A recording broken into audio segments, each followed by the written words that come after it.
You know what drives me absolutely nuts? It's seeing preppers spend their entire budget on a $1,000 rifle and tactical gear, but their front door has the same flimsy screws it came with from the builder. Look, I've been prepping for over a decade, and the biggest mistake I see people make is buying the flashy stuff before they've handled the basics. The world in 2026 feels like it's on a knife's edge, doesn't it? Every headline is another crisis, another system threatening to snap. This isn't about fear-mongering, it's about acknowledging reality. When the systems we rely on go down, your security becomes your full-time job, and that's why this list is so critical. These aren't just gadgets. These are the 9 foundational pillars that will make your home a hard target and keep your family safe when things go sideways. So let's dive right in, and number 2 is something I guarantee 90% of people get completely wrong. Number 1. Home defense firearm and ammunition. Alright, let's get the big one out of the way first. This is the one everyone argues about, but it's non-negotiable: a reliable home defense firearm and enough ammunition to be proficient with it. In a world where the rule of law is gone, the sound of a pump-action shotgun is a universal language that says, "You picked the wrong house." Here's the thing. This tool solves the most direct problem you can face: someone trying to force their way into your home to harm your family. When people get desperate, you can't count on goodwill. You have to be your own first responder. A firearm is the ultimate force multiplier. It lets one trained person defend against multiple threats. Now, everyone has their favorite. The 12-gauge pump-action shotgun, like a Mossberg 500 or Remington 870, is the classic for a reason.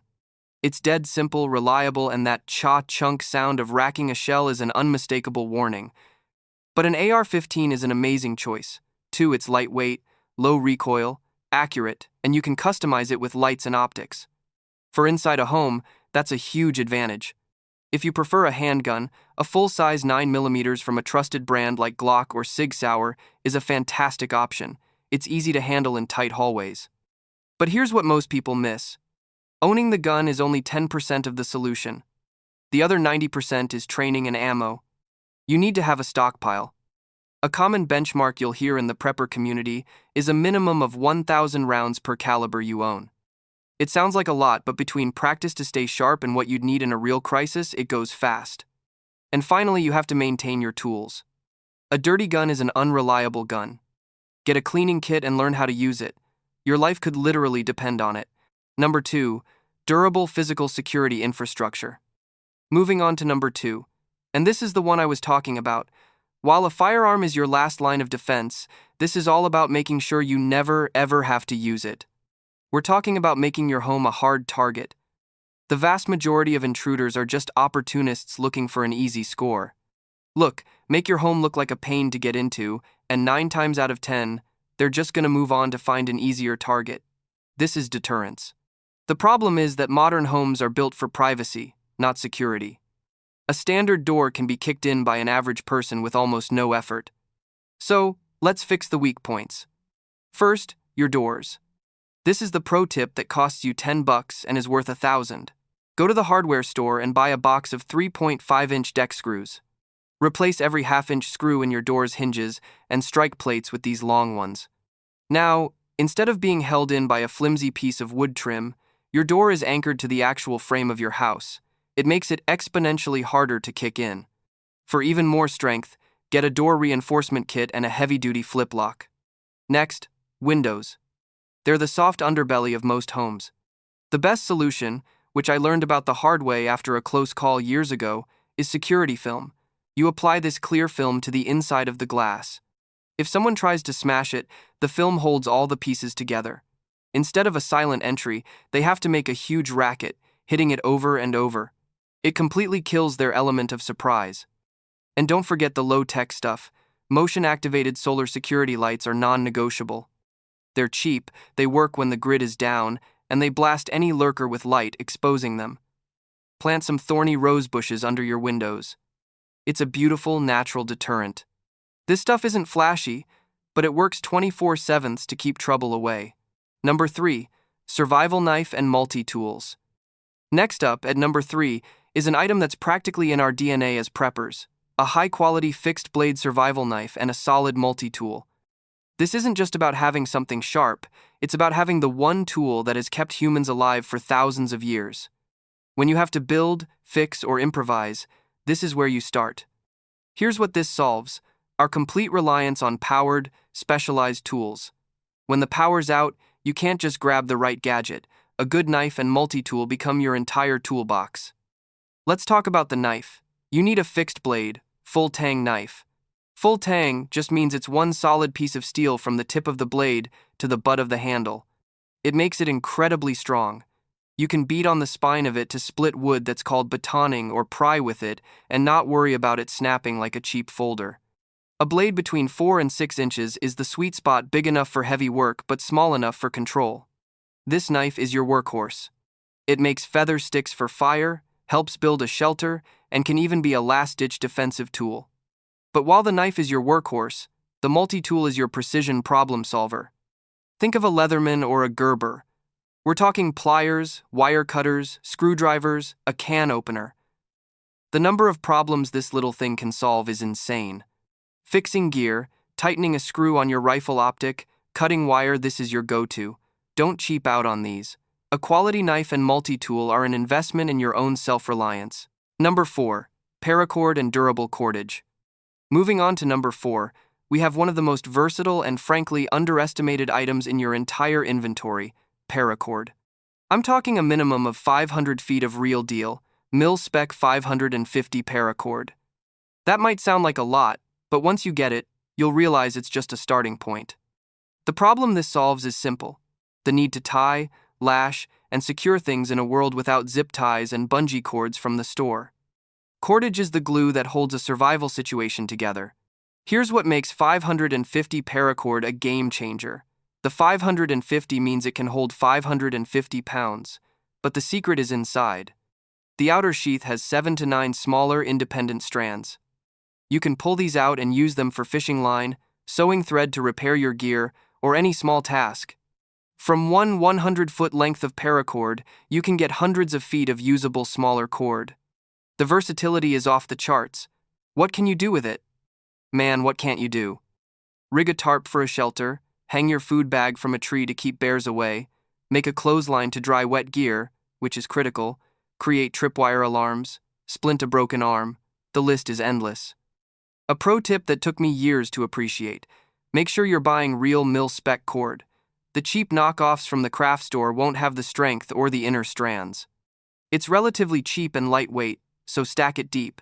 In a crisis, good cordage is worth its weight in gold.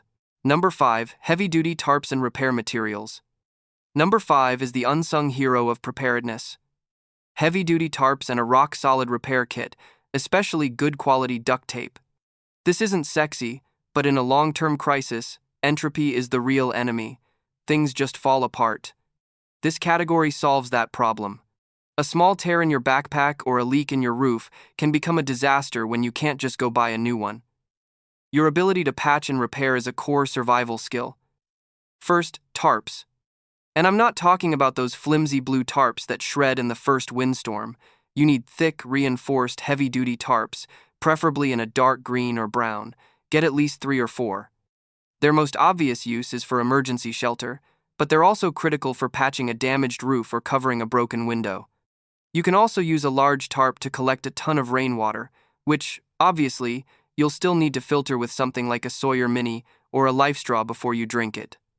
Now, let's talk about duct tape. Not the dollar store kind. Get the good stuff, like Gorilla Tape. The adhesive is no joke, and the material is way more weather resistant. You can patch a tent, fix a ripped jacket, make a sling for an arm. You know the deal. Have several rolls. As we say, 2 is 1 and 1 is none. Your repair kit should also have a tube of silicone sealant for waterproofing, some superglue, and a heavy-duty sewing kit, the kind with thick needles and waxed thread that can go through canvas. A handful of zip ties and some wire round it out. This is all about longevity. Your preps are only good if they work. Number 6. Comprehensive first aid kit and medical supplies. At number 6, we have something where cutting corners is just not an option: a comprehensive first aid kit and a stockpile of medical supplies. When a crisis hits, 911 will be a busy signal. Hospitals will be overwhelmed. A deep cut that's a simple fix today could become a life-threatening infection. You have to become the first responder. So, let's think in layers. Your first layer is a good, comprehensive kit for the everyday stuff, the boo-boo kit on steroids. Bandages, gauze, antiseptic wipes, pain relievers, all of it. The next layer is the one that saves lives, a trauma kit or an IFAK, individual first aid kit.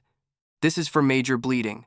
It needs to have at least 2 quality tourniquets, like a cat tourniquet, pressure dressings, and hemostatic gauze like QuickClot that helps blood clot fast. You should have one of these in your house, one in your car, and one in your go bag, period. The third layer is your long-term and prescription meds. If you rely on a prescription, you have to talk to your doctor about getting an extra supply. Now, your mileage may vary with insurance and laws, but you have to at least ask for a 90-day emergency supply. Also, stock up on over-the-counter stuff, anti-diarrhea meds, allergy meds, ibuprofen, things that will be impossible to find. Most importantly, get the training. Take a Stop the Bleed class. They're often free and will teach you how to actually use the stuff in your trauma kit. A book is good, but hands-on training is what you'll remember under pressure. Section 7. Reliable communication devices. Coming in at number 7 is something that separates the amateur prepper from the veteran. Infrastructure, independent communication. When the power goes out and the cell towers are overloaded, you are in an information black hole. Isolation and ignorance are what get people killed in a crisis. Your first layer is an absolute must-have in every single home, a hand-crank emergency radio. Get a good one that receives AM divided by FM and, crucially, the NOAA weather alert channels. This gives you 24/7 information from official sources. Many also have a solar panel and a USB port to give your phone a little bit of life. Because you can crank it for power, it will never die. Your second layer is for talking back. 2-way communication. Don't waste your money on those cheap walkie-talkies you buy at the big box store. Their range is a joke. You need to step up to GMRS radios. They have way more power and a much better range, perfect for talking to family across your neighborhood. But for the ultimate in comms, you have to get into ham radio. A simple handheld radio like a Baofeng is incredibly cheap, and once you get your license, which is way easier than you think, you can hit repeaters and talk for dozens, even hundreds of miles. Even if the repeaters go down, you can still talk radio to radio for many miles, far more than GMRS. Having a good set of radios and a plan transforms you from an isolated victim into a connected survivor. Number 8. Portable power solutions. Number 8 is the prep that powers all your other modern preps, a portable power solution. Let's face it, our critical gear runs on electricity, flashlights, radios, phones. When the grid goes down for a week, you either have your own power or you're living in the 19th century. We're talking about portable power stations or solar generators paired with solar panels. Think of a Jackery or an EcoFlow. These are basically big, smart batteries with built-in outlets. Unlike a gas generator, they're silent. They don't produce fumes, so you can use them inside, and you can recharge them for free with the Sunday. For a prepper, you want to look for something with at least 500 watt-hours, but honestly, 1,000 watt-hours is the real sweet spot. That'll let you run small appliances and recharge your essentials for a good while. But the power station is only half the system. You need the panels to recharge it. 100 to 200 watts of solar panels is a good match for a mid-sized station. With this setup, you can keep your comms gear charged, run LED lights, and even power a small 12-volt fridge to keep medicine and food from spoiling. You are no longer at the mercy of the power company. It's a big investment, but it's one of the most empowering preps you can own. Number 9. Personal protective gear. Finally, number 9. This is the category that is so easy to overlook, but it's what prevents a small problem from becoming a life-altering disaster. We're talking about personal protective gear, or PPE. I mean durable work gloves, real boots, and tough clothing. Here's the problem it solves. In a disaster, you're going to be doing hard manual labor in a dangerous environment. There's going to be broken glass, nails, and splintered wood everywhere. A deep cut on your hand is a fast track to a serious infection when you can't just go to urgent care. Let's start with your hands. You need multiple pairs of high-quality work gloves. Get some heavy leather ones for clearing debris and some tighter-fitting mechanics gloves for when you need to handle tools or a firearm. Gloves are cheap insurance against an injury that could take you out of commission. Next, your feet. Your sneakers aren't going to cut it. You need a pair of sturdy, broken-in boots with thick soles and ankle support. A twisted ankle can be as bad as a broken leg when you have to be mobile to survive. Your boots are your foundation. Finally, durable clothes. Heavy work pants, like from Carhartt, are way tougher than jeans. A long-sleeve shirt protects you from scrapes and Sunday.